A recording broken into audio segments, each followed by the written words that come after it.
ملتان میں ایک افسوسناک واقعہ، غریب عوام کے مال پر سرعام ڈاکہ۔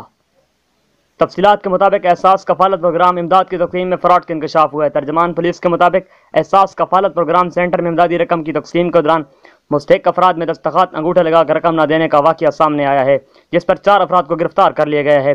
بتایا گیا ہے کہ نجی بینک کے 3 ملازمین کو مستحق افراد کے انگوٹھے لگوا کر پیسے نہ دینے پر گرفتار کر لیے گئے ہیں، جبکہ 29 خواتین کو شناختی کارڈ بھی برآمد کیے گئے ہیں۔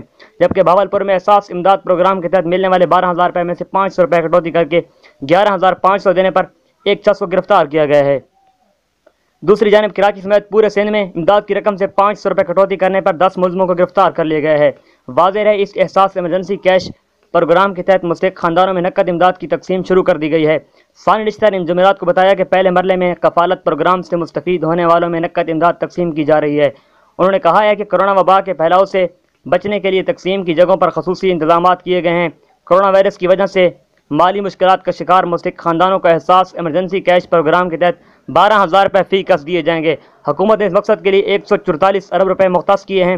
تاہم اس دوران ملتان میں یہ افسوسناک واقعہ پیش آیا ہے۔ یہ بات بھی قابل غور ہے کہ حکومت مستحق افراد کے ساتھ فراڈ کرنے والوں کے ساتھ حکومت عہنی ہاتھوں سے نمٹ رہی ہے۔ وزیراعظم عمران خان کے احساس پروگرام کے تحت خیبر پختونخوا میں 22 لاکھ مستحقین کو امدادی رقم دی جا رہی ہے، جس کے لیے صوبے بھر میں 3600 پوائنٹ قائم کیے گئے۔